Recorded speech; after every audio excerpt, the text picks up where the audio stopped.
माझी लाडकी बहीण योजनेच्या ज्या लाभार्थी महिला आहेत त्यांच्या अर्जांची काही स्क्रुटिनी होणार आहे? अशा पद्धतीचा कुठेही निर्णय किंवा अशा पद्धतीची कुठेही चर्चा ही शासन स्तरावर झालेली नाही माझ्या माहितीनुसार. त्याच्यामुळे अशा पद्धतीची कुठलीही स्क्रुटनी किंवा फेर चौकशी किंवा कुठेही काही अशा पद्धतीची फेर तपासणी असा आदेश काही शासनाने काढलेला नाहीये. त्यामुळे विनाकारण कुणीही गैरसमज त्या बाबतीतला करू नये. ज्या पद्धतीनं ही योजना राबवली जात आहे, महिलांना लाभ मिळत आहे, त्यामुळे अधिकाधिक प्रभावी पद्धतीनं ही लाडकी बहीण योजना पुढे सुद्धा राबवली जाणार. निकषांच्या बाहेर जाऊन लाभार्थी आहेत अशी काही तक्रार किंवा अशी काही माहिती तुमच्यापर्यंत किंवा विभागापर्यंत आली आहे का आतापर्यंत? मी कार्यकाळ माझा त्या ठिकाणी असेपर्यंत अशा पद्धतीची कुठलीही तक्रार आलेली नव्हती. आत्ताही अशा पद्धतीची कुठली तक्रार या 1-1.5 महिन्याच्या कालावधीमध्ये आली असेल तर मला त्या संदर्भातली काही माहिती नाही. पण कुठलाही लेखी आदेश, कुठलीही लेखी सूचना, कुठलाही सर्क्युलर किंवा कुठला शासन निर्णयामध्ये बदल हा राज्य शासनाने केलेला नाहीये.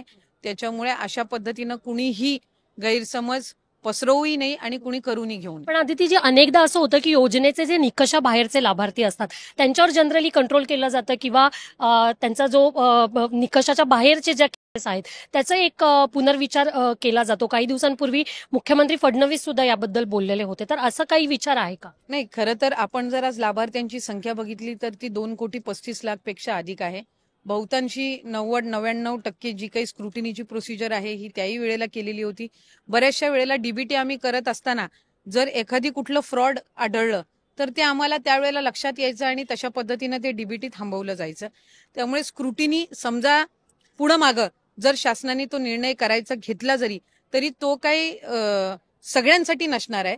एखादी जर कुठली तक्रार आली, एखाद्या जिल्ह्यातली जर काही ठराविक लाभार्थ्यांच्या संदर्भातली जर तक्रार आली तर त्या संदर्भातली स्क्रुटिनी करायची का नाही, कशा पद्धतीने करायची हा शासन त्यावेळेला निर्णय घेईल. एका घरातल्या महिलांवर सुद्धा मर्यादा असावी, एकपेक्षा जास्त महिला नसाव्यात, यावर काही विचार सुरू आहे का? असा काहीही विचार सुरू नाहीये.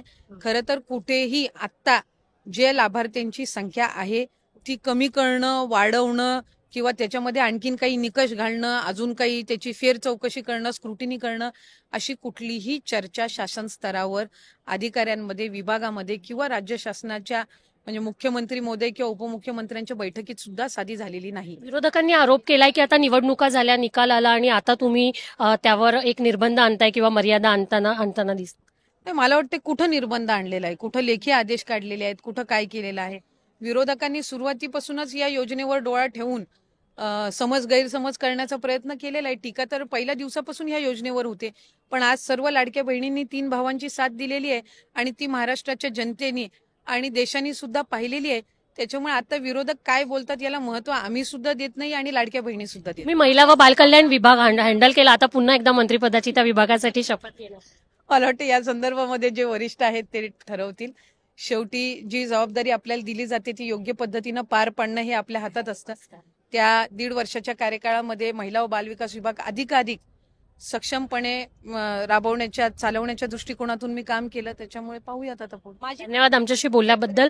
अदिती तटकरे या महिला बालकल्याण विभागाच्या माजी मंत्री होत्या आणि लाडकी बहीण योजनेअंतर्गत ज्या लाभार्थी महिला आहेत त्यामध्ये अनेक ज्या केसेस आहेत किंवा लाभार्थी महिलांना निकषाबाहेर जाऊन त्याचा लाभ घेतोय, योजनेमध्ये त्या पात्र ठरलेल्या आहेत, याबद्दल तक्रारी आल्याचं काही दिवसांपूर्वी मुख्यमंत्री देवेंद्र फडणवीस यांनी सुद्धा पत्रकार परिषदेत म्हटलं होतं.